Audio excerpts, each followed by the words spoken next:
Hi everyone, it's Margaret Manning here. Welcome to 60 and Me. Hope you're having a wonderful day wherever you are. I'm having a super hot summer day here today, so excuse my summer outfit, but it was so warm. I thought I'd be comfortable and having a chat with you guys. Maybe you're outside on your patio, a nice breeze blowing, but right here it's very warm. So thank you for being here. Thank you for showing up and for being such a great support to us. I just want to make sure you know how important you are to me and to 60 and me. So today I'm drinking a cup of tea. Okay, I've got a tea today, which is called Golden Chai. And it's one that I don't even know where I picked it up, but it had a really cool package and it's in German. So I thought, well, what's in golden chai? It's black tea, but I looked at the description. I've got to read this to you because it's so good. So it says, fine. I'm reading it from my computer. It says fine herbs and spices in cotton tea bags. From these elements you are made: earth, water, fire, air, and ether. How to stay balanced and keep the good energy in you simmering with a fine cup of chai black tea with sophisticated spices. Isn't that a great description? I use Google Translate, which actually takes a camera. You can take a picture of the back of the paper and it tells you in English what that means. And that was the exact translation. So, sophisticated spices in black tea. Anyway, I hope you got a cup of tea or coffee, something that you really love. And we're going to chat about something today that I hope will make you smile. It made me smile. So I hope that you'll find it a lot of fun to go over together. But I want to first of all thank our sponsor, Puritan's Pride. Now, in addition to what I'm going to talk to you about today, we take a very big interest in staying well and healthy in your 60s. And you can check out the Puritan's Pride website to find out how the right nutrition can help you get the most out of life in your 60s. So thank you to Puritan's Pride. Okay, so what are we going to talk about today? Playing. Okay, well, article by Jan Moore, one of our wonderful bloggers, and she wrote this article about playing and reviving that childlike attitude to life. And she started the article by talking about a friend that she remembered and how she remembered her really because she was so childlike and innocent in her appreciation of the world and the things around her. So Jan wrote this article. I think there's about 10 different things here that just sort of justify or encourage you to bring back the playfulness in your life. I'm a huge believer in this, and actually, as I was reading it, I was thinking, "Yikes! There's quite a few here that I do." So, it's actually, I think, not that hard if you just change your mindset. So here's some ideas. And play just for the fun of it is what Jan says. Kids don't need to be taught how to play. They just go out there and play just because. They always seem to come up with little crazy ideas, and they're just happy to be there for an hour or longer, just playing, creating little scenarios. And I can remember some interesting things I did when I was younger, and as I got a little older, even role playing with TV shows and pretending that you're the person, the character. But anyway, children don't need to be taught, and they don't have any real competition. There might be a little bit of "this is mine" going on, but they don't really compete. They don't try to be judged on what game they're playing. They're just doing it.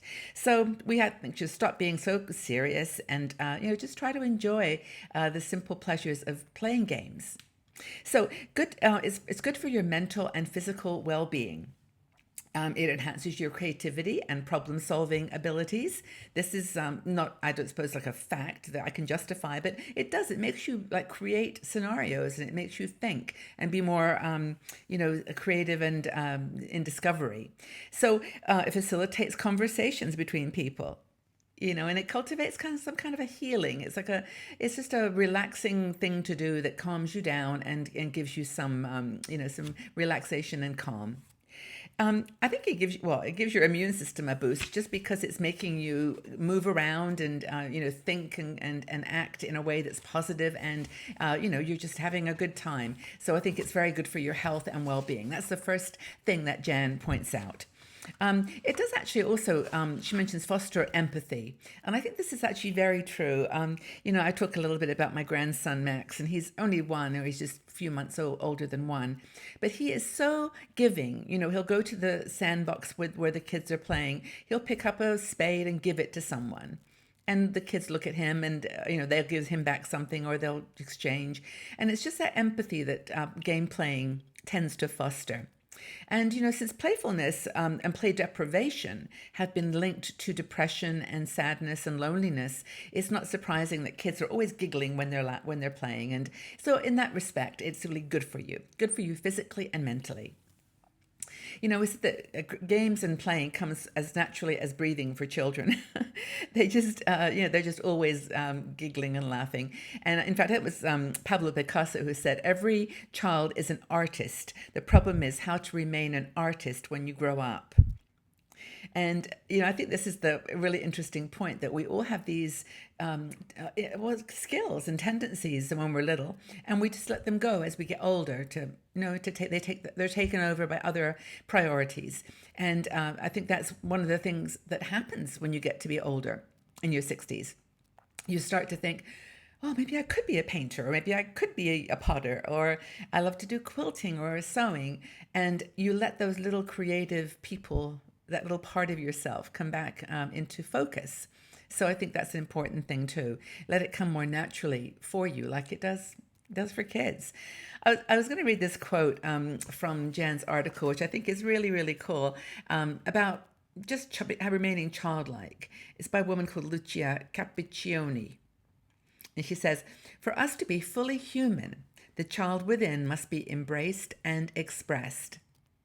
An active and healthy inner child is one of the best preventions for burnout and disease. It is the source of humor, play, and rejuvenation. I think that's a really, really cool quote. And I think it's true. I mean, just think about, when was the last time you did something really silly?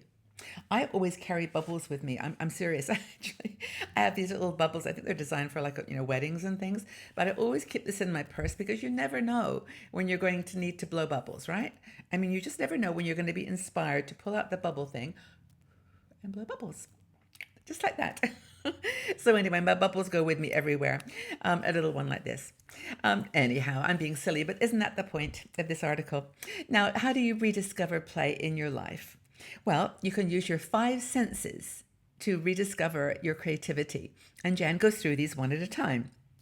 And that sixth sense of intuition also gets involved in this. But you can just start, first of all, by seeing, changing the way you see, and being, playing games with that. Now, the way that she talks about it is really cool. Go out for a walk and look around and see all the things in the color green, and look at the shades of green, and see what that does to your brain. Play a game with you. How many colors in the shade, the green spectrum can you find, or blue, or red, whatever you choose. Another thing, get some crayons, paper, just draw.